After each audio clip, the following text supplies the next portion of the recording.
Welcome to the Folktale Project. This is Dan Scholes.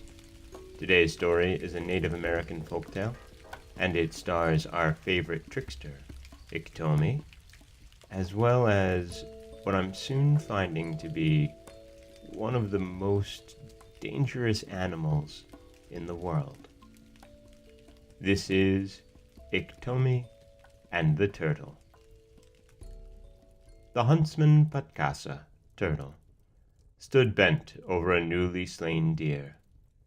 The red-tipped arrow he drew from the wounded deer was unlike the arrows in his own quiver. Another's stray shot had killed the deer. Patkasa had hunted all the morning without so much as spying an ordinary blackbird. At last, returning homeward, tired and heavy-hearted that he had no meat for the hungry mouths in his wigwam, he walked slowly with downcast eyes. Kind ghosts pitied the unhappy hunter and led him to the newly slain deer, that his children should not cry for food. When Patkasa stumbled upon the deer in his path, he exclaimed, "Good spirits have pushed me hither." Thus he leaned long over the gift of the friendly ghosts. "How, my friend?" said a voice behind his ear, and a hand fell on his shoulder. It was not a spirit this time. It was old Iktomi. "How, Iktomi?" answered Patkasa, still stooping over the deer. "My friend, you are a skilled hunter," began Iktomi, smiling a thin smile which spread from one ear to the other. Suddenly, raising up his head, Patkasa's black eyes twinkled as he asked, "Oh, you really say so?" "Yes, my friend, you are a skillful fellow. Now let us have a little contest. Let us see who can jump over the deer without touching a hair on its hide," suggested Iktomi. "Oh, I fear I cannot do it," cried Patkasa, rubbing his funny thick palms together. "Have no coward's doubt, Patkasa. I say you are a skillful fellow who finds nothing hard to do." With these words, Iktomi led Patkasa a short distance away. In little puffs, Patkasa laughed uneasily. "Now, you may jump first," said Iktomi. Patkasa, with doubled fists, swung his fat arms to and fro, all the while biting hard his underlip. Just before the run and leap, Iktomi put in, "Let the winner have the deer to eat." It was too late now to say no. Patkasa was more afraid of being called a coward than of losing his deer. "Ho-oh," he replied, still working his short arms. At length he started off on the run. So quick and small were his steps that he seemed to be kicking the ground only. Then the leap. But Patkasa tripped upon a stick and fell hard against the side of the deer. "He, he, he!" exclaimed Iktomi, pretending disappointment that his friend had fallen. Lifting him to his feet, he said, "Now it is my turn to try the high jump."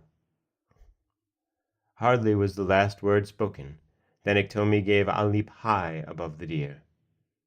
"The game is mine," laughed he, patting the sullen Patkasa on the back.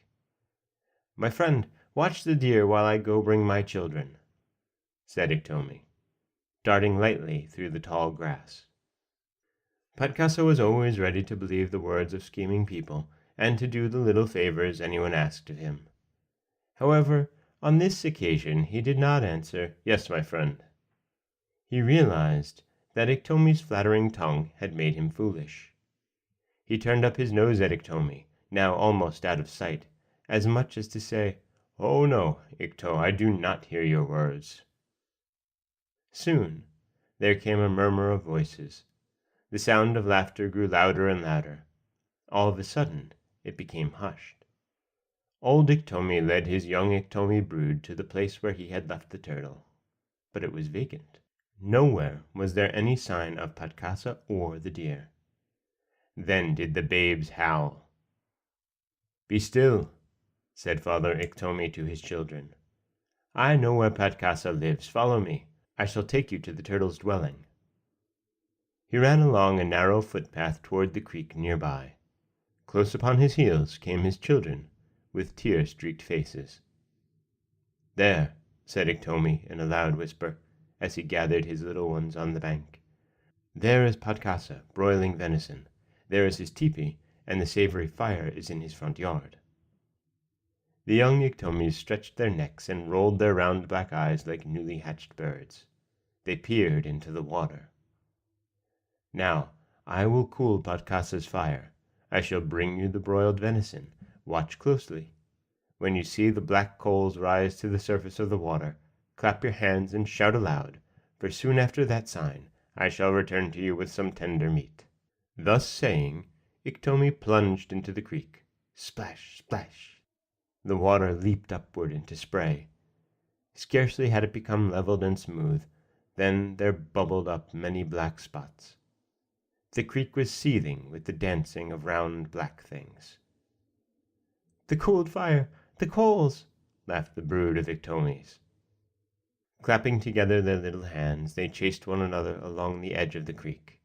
They shouted and hooted with great glee. "Ahas!" said a gruff voice across the water. It was Patkasa. In a large willow tree leaning far over the water he sat, upon a large limb. On the very same branch was a bright burning fire, over which Patkasa broiled the venison. By this time the water was calm again. No more danced those black spots on its surface, for they were the toes of old Iktomi, and he was drowned.